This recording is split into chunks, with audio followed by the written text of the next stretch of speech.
up, guys? Thanks for tuning into my channel, Jace's Own World. I got the new iPhone 17 Pro Max and I'm trying out this new way where it shows me and the car up in front, which is pretty cool, so I don't have to like keep turning it back to me and stuff like that. So I'm going to try this out on this video. But in this video, I am going to be showing you how to do a pressure test on your coolant system here. As you can see, I got a lot of things put together on the car. Everything is hooked up. The front end is all bolted together. I just need to plug up some plugs. But as far as the coolant system is concerned, I have all the coolant hoses and everything hooked up. So I got my coolant here. I pre-mixed it 1-to-1, and I'm going to be putting that into the coolant system. I just want to let you know that I already have put coolant in the coolant system. When you're doing a job like this and there's no coolant in the actual car itself, you're going to have to put a lot more than just that. But I've already put almost 3/4 of a gallon of coolant into the system already. So for this video, I'm just going to put it in there, and I'm going to show you how to perform a pressure test on your coolant system so that before you put everything else back together, you know that there are 0 coolant leaks in your system, because you do not want to just like keep going more and more and putting everything bolting back together, and then all of a sudden you realize you have a coolant leak. So that would really not be great. So it would just be a lot of time wasted. You have to pull a lot of things back off. So before you do a job like this, or if you have drained your coolant and then you put new coolant in, especially if you do like a water pump job on this car, you're gonna have to put coolant into the system again because you drained all the coolant after doing the water pump job. Whenever you do a coolant job on this car, this is what you're gonna want to do. You're gonna want to perform a pressure test, especially if you're gonna be putting in a new water pump or thermostat or anything coolant related on any vehicle, so that you know that there's 0 leaks when you put everything back together. So let's get right to this, and I'll show you the kit that I'm going to be using. All right, guys, so I got myself, I've had this for quite a while. It's a Pittsburgh radiator pressure test kit from Harbor Freight. Love this kit because it comes with everything that you need to perform a pressure test for your coolant system on basically any car. So let's open this up. And as you can see, it has a bunch of parts there. And what you're gonna do is you're gonna go into your little nifty, this is pretty cool too. Look at that, it even has a little slot for that. What other boxes come with a little slot like that to put the instructions in there? I don't know of anything else. But you just, the little instruction box has all of these, all the adapters and what cars, they go to. And so I've already marked here on mine, the GTI is the blue adapter, and that's what it shows. It also shows for the yellow adapter, the VW, but what you're gonna do is you're just gonna take the adapter and you're gonna screw it into your coolant, which I'm gonna show you here real quick. If it doesn't fit, then move on to a different adapter. You don't always have to pay attention to this exact thing like I did. I'll just put that back in there for the time being. Right now I'll put it back in its sleeve.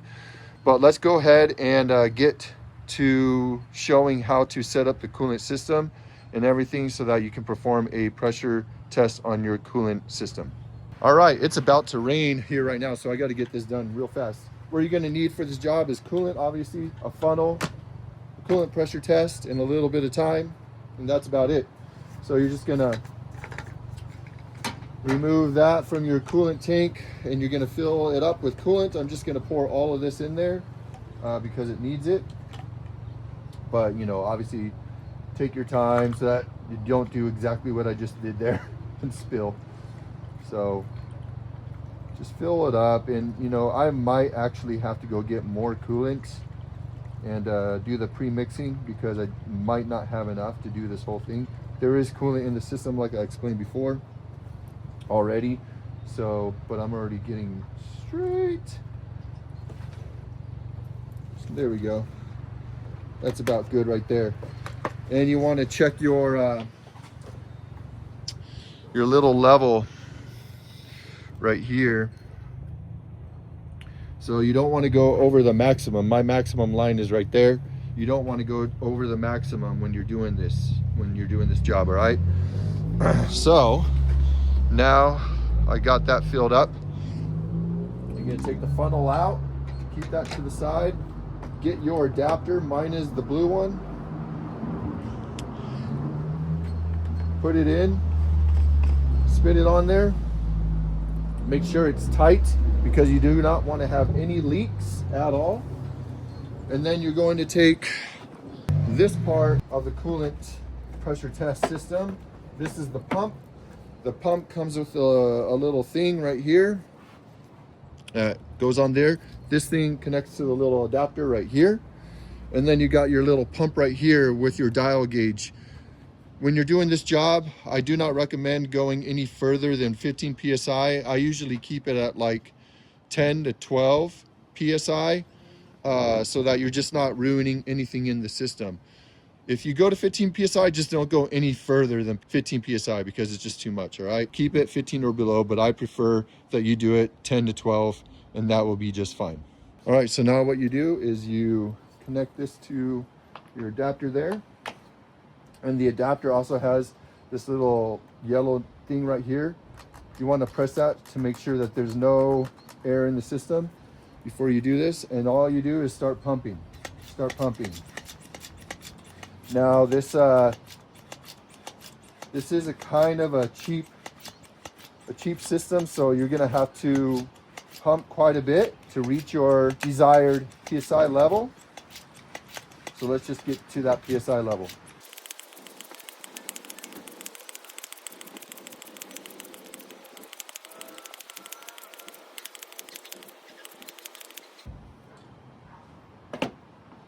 Okay, there we go.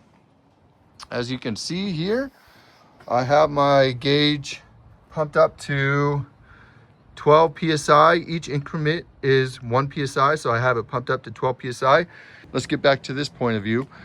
So I usually let that sit for 10 minutes, and you're gonna want to pay attention to the gauge itself. If the gauge drops in any pressure, you have a leak.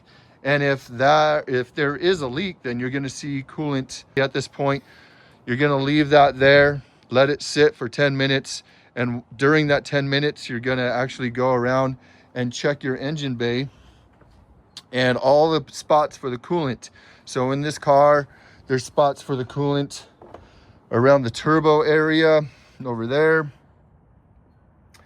There's spots for the coolant up here on the radiator, obviously, and in the water pump and thermostat area down here. And so you're going to want to check to see if there are any coolant leaks from there. And the great thing about the VW stuff is the coolant is pink. Sometimes it's a different color, but for VWs it's pink. And so if you see any pink drippings anywhere on the ground or in your engine bay or whatever, you'll know that there's a coolant leak. And then you're gonna have to fix that before you move on to the next step, or start buttoning up your car again. But my car, my GTI, I put everything together and I have 0 leaks on the ground. There's nothing going on, nothing over here. No leaks on the ground, no leaks on the turbo area, no leaks here, no leaks here. I've checked up on there. I actually got under the car and seen this, but I have 0 leaks anywhere. So this is a really good sign when I put everything back together that the coolant is all good to go. Now you see here it's still at 12 PSI. So that's what you want to look for, guys. You do not want to see any PSI droppage. You do not want to see any coolant droppage on the ground. If you have any of those, then you're going to have to find out where that leak is and fix that leak before you put everything back together. All right, it's been 10 minutes. I'm looking at my PSI gauge. It's still at 12 PSI. This is a really good sign. I've checked everything. There's 0 leaks anywhere.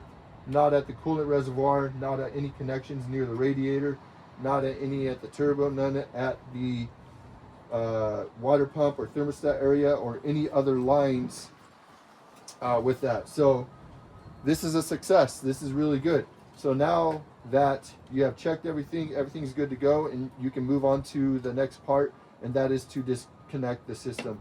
So what you're going to want to do is you're going to want to press this yellow button here.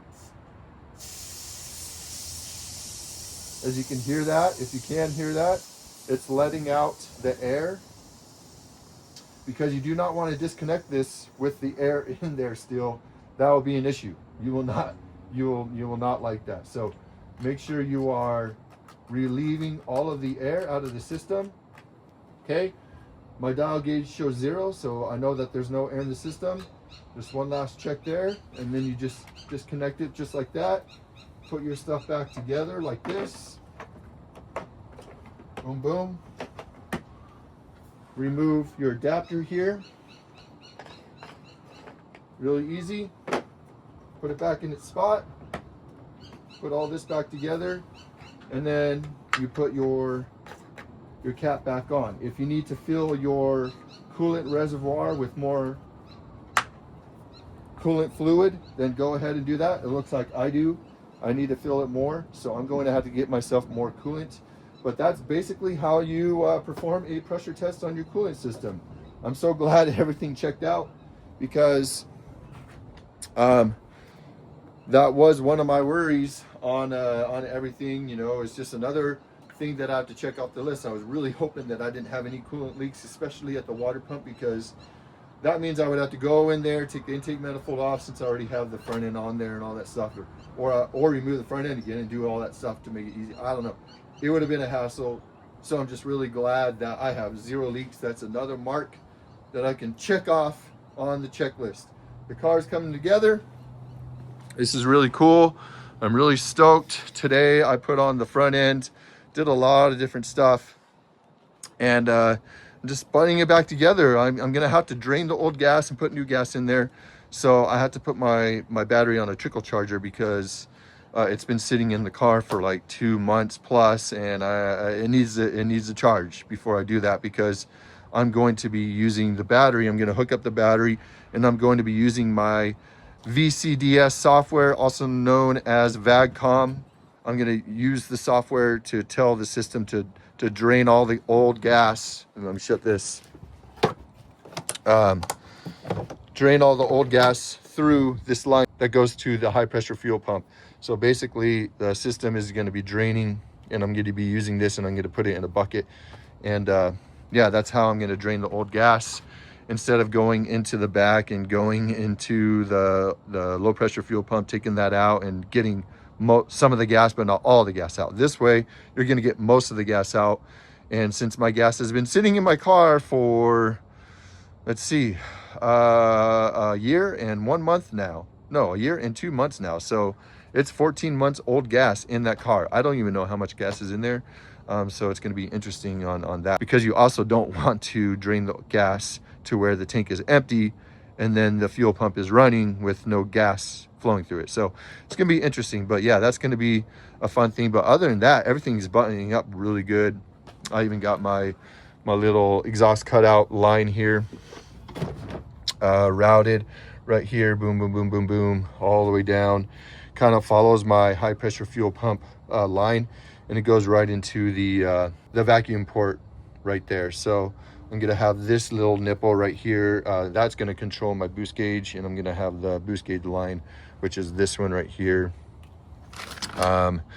This one right here, and it runs off this sensor here, and then it runs off this. So I'm going to have to route that better, but that's going to be routed after all this stuff. So anyways, yep, that's the end of this video, guys. I hope you liked the me describing how to do a pressure test on your coolant system.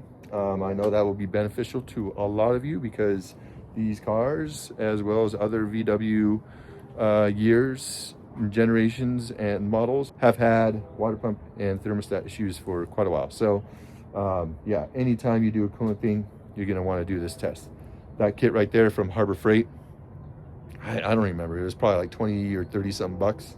Really not that expensive, and it's a really nice kit, and fits a lot of different makes and models. It's not just VWs. And yeah, it's a really good kit to have in your garage, because it's always good to know if you have a coolant leak and where it's coming from. So go ahead and get yourself one of those kits. Go ahead and do the pressure test, even if you're just curious. Just go ahead and do it. It's kind of fun. It's just working on your car. That's going to be the end of this video, guys. I appreciate all the likes and the comments and the subscribers that have come. All of you new subscribers, thank you for subscribing to my channel. This is awesome. We're getting to almost 1,400 subscribers, which is kind of crazy. Never thought I would actually get there. But yeah, I got more things coming. So stay tuned until the next video. Thanks for everything, and I appreciate all of your support on my channel. Till the next video, guys, peace.